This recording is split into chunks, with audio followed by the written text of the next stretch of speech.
Now we turn to the last in our series of films to mark the 20th anniversary of the day work began on the Newbury bypass. What made the bypass so controversial were fears about its environmental impact on the landscape, on the fragile rivers running under it and on wildlife. Back then, our environment correspondent was Roger Finn. Here's his report. There is major concern that the bypass will have a dramatic effect. It's highly improbable that the snails will actually stop the bypass. I think we've probably lost the battle, but we're going to win the war. This will be the last major road built in Britain, smashed through pristine British countryside. It's probably the most environmentally friendly road ever built in Britain. Its surface is designed to reduce noise.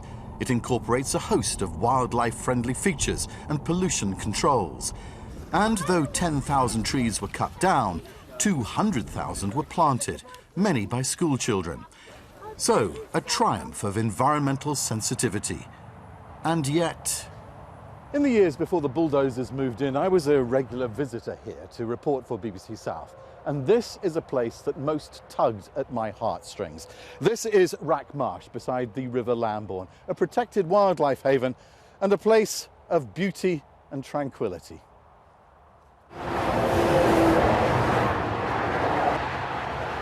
One of those who feared the coming of the bypass was the actor Sir Michael Hordern. He lived near Wrack Marsh and died before the work began. Swarms of carcinogenic wasps racing helter-skelter through chemical killing fields on an elongated open grave. It was a gigantic project, and it was very nearly scuppered by a tiny obstacle. A colony of rare and highly protected Desmoulins wall snails was found at Wrack Marsh, right on the bypass route. The man in charge had to act fast. We're working with English Nature and the National Rivers Authority, and we hope to come up with proposals which will allow the river to be protected and to protect the habitat in that area as much as possible.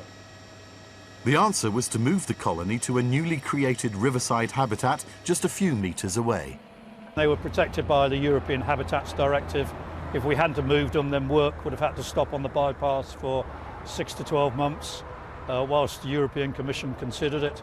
So they did have to be moved. It did cost over £1 million, but it did demonstrate that we were very keen on maintaining our environmental credibility. For a few years, the colony did well, but then numbers crashed and have remained low for the last 15 years or so. The impact on the fragile River Lambourne was always going to be a true test of the road's green credentials. Balancing ponds were built to collect the toxic soup that flows off the road when it rains. Reeds filter out the pollutants before they reach the river. Scientists from Surrey University have been testing the water quality regularly. The early results were promising. So far, the team have found little to worry about. The quantity of toxic pollutants leaving the ponds is very low, well within natural levels. And that's still the situation today, nearly 20 years on. The Surrey scientists who've been monitoring the water in the River Lambourne say they regularly find that it's pristine.